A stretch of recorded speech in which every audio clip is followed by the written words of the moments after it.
اے بھارت کے مسلمانوں، تم بتاؤ کہ تم نے یہ جو جہیز کے لین دین شروع کیا ہے، قرآن میں نہیں ہے، محمد نے نہیں کیا صلی اللہ علیہ وسلم، اہل بیت نے نہیں کیا، صحابہ نے نہیں کیا، تم نے کہاں سے شروع کیا؟ السلام علیکم ورحمۃ اللہ وبرکاتہ۔ دوستو، اکثر کر کے دیکھا جا رہا ہے کہ غریب بچیاں خودکشی کا شکار ہو رہی ہیں، اور اس کا صرف مقصد یہ ہے کہ ان بچیوں کے ماں باپ بہت غریب ہوتے ہیں اور وہ ان کی شادی کرتے ہیں تو ان کے پاس ان کے جہیز کے لیے کچھ نہیں ہوتا، حالانکہ وہ بیچارے اپنی حیثیت کے مطابق اپنی لڑکیوں کے لیے جہیز بھی دیتے ہیں، اپنی لڑکیوں کے لیے اچھا سامان دیتے ہیں، لیکن پھر بھی کچھ درندے لوگ ایسے ہوتے ہیں کہ جو ان لڑکیوں سے بار بار جہیز کا مطالبہ کرتے ہیں، اور حالانکہ ان کے گھر سے، ان کے ماں باپوں سے وہ خوب واقف ہوتے ہیں کہ وہ کتنے غریب ہیں، اپنی بچیوں کے نکاح کا انتظام کرتے ہیں، لیکن پھر بھی یہ ساری بات جانتے ہوئے وہ لوگ جہیز کا مطالبہ کرتے ہیں، اور پھر وہ لڑکی ان کے ظلم و ستم کو دیکھتے ہوئے خودکشی کا شکار ہو جاتی ہے۔ افسوس کی بات یہ ہے کہ ہم اپنی زبان سے جہیز لینے کے لیے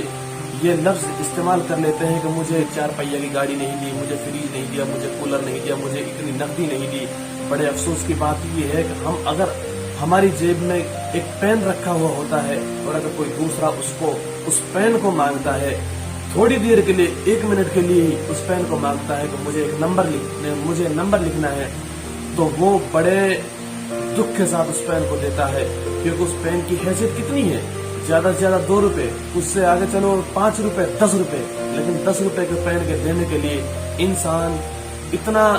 دکھی دل سے پین کو دیتا ہے اور کہتا ہے بھائی میرا پین مجھے واپس لوٹا دینا۔ تو آپ اندازہ کرو، 5 روپے کے پین کے لیے اتنے پریشان ہو جاتے ہیں، تو ایک شخص اپنے سینے کو چیر کر، اپنے سینے کے ٹکڑے کو، اپنے دل کے ٹکڑے کو آپ کے لیے دے رہا ہے، تو بتاؤ اس نے کیا چھوڑا؟ جس نے اپنے دل کے ٹکڑے کو، اپنے کلیجے کے ٹکڑے کو آپ کے لیے دے دیا، اس نے کیا چھوڑا؟ اور جبکہ علماء کرام روزانہ یہ بات کہہ رہے ہیں کہ جہیز سے بائیکاٹ کرو، جہیز لینے دینے والوں سے بائیکاٹ کرو،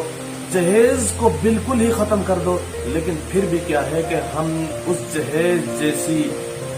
بری لت میں، جہیز جیسی بری عادت ہمارے دلوں کے اندر بس چکی ہے۔ علماء کرام روزانہ آپ کے سامنے، آپ کو روزانہ جہیز کے لیے بات بتاتے ہیں، اور آپ کو یہ بھی بتاتے ہیں کہ ہمارے نبی علیہ الصلوۃ والسلام نے اپنی لڑکی کی شادی میں کیا جہیز دیا تھا، کتنا جہیز حضرت علی نے مانگا تھا، جس کے لیے مولانا سجاد نعمانی ایک ویڈیو ہے، میں آپ کو ویڈیو سناتا ہوں، آپ وہ ویڈیو سن لیجئے اور آپ افسوس کریں گے کہ آج کتنی لڑکیاں اس جہیز سے پریشان ہو کر، جہیز جیسی بیماری سے پریشان ہو کر کتنی لڑکیاں خودکشی کا شکار ہو رہی ہیں، آپ خود سمجھ جائیں گے۔ میں نے وہ ویڈیو سنا تو میں افسوس کرنے لگا، اور ابھی آپ نے سنا بھی ہوگا کہ ایک عائشہ نام کی ایک خاتون ہے احمد آباد سے، اس کے ساتھ کیا ہوا، اور وہ صرف اس جہیز جیسی بیماری سے پریشان ہو کر کہ اس کے شوہر اس سے بار بار مطالبہ کرتے تھے کہ مجھے یہ چیز نہیں دی، تمہارے باپ نے مجھے یہ چیز نہیں دی، مجھے گاڑی نہیں دی، مجھے پیسہ نہیں دیا، مجھے یہ نہیں دیا، مجھے وہ نہیں دیا، شرم آتی ہے مجھے کہ تم انسان ہو یا جانور ہو؟ تم یہ بتاؤ کہ نبی علیہ الصلوۃ والسلام نے کہیں فرمایا کہ لڑکی کی شادی میں لڑکی والوں سے جہیز مانگو، جبکہ نبی علیہ الصلوۃ والسلام نے تو اس سے منع کیا ہے۔ آپ یہ ویڈیو سن لیجئے پہلے، پھر اس سے آگے پھر بات کریں۔ شادیوں کے موقع پر اپنے بیٹوں کی تم نے بھی جہیز کا لین دین شروع کیا، اور تم نے بھی جہیز کے مطالبے شروع کیے۔ کون سی سرکار کا کون سا قانون ہے جو تم کو اس پر مجبور کرتا ہے؟